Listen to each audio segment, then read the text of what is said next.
Welcome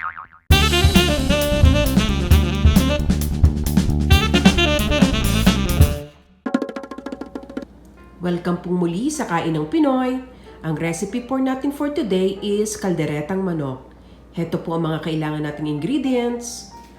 Meron po tayong 1 kilong manok, 7 cloves of garlic, 1 large size po ng onion, mas marami pong sibuyas, mas masarap, 1 carrot, 1 medium size of red bell pepper, 1 medium size of green bell pepper.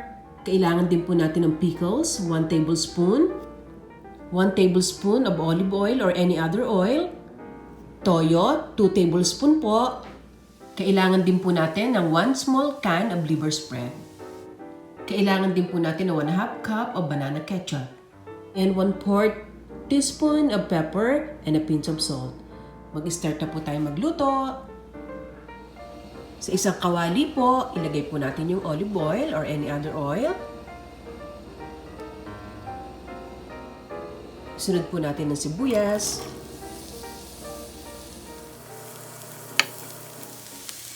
Ayan, at okay na po yung sibuyas.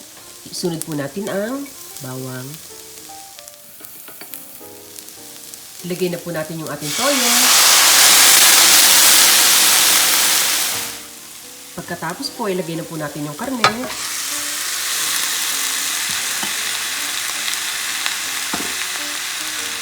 Haluin lang po natin. Pag nahalo na po natin, pwede po natin takipan.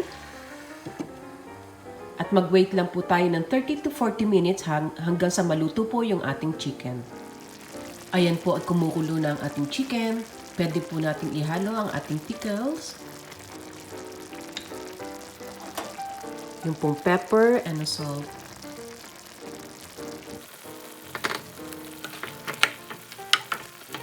Pwede na po natin ilagay yung carrots.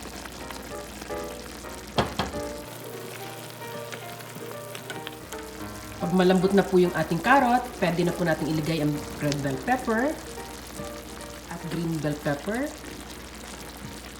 Halo-haloin lang po natin. Isunod po natin ang ketchup. Ating pong liver spread.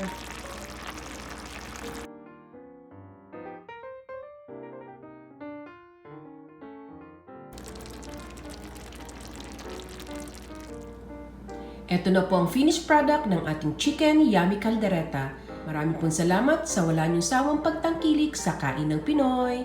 At tara na pong kumain!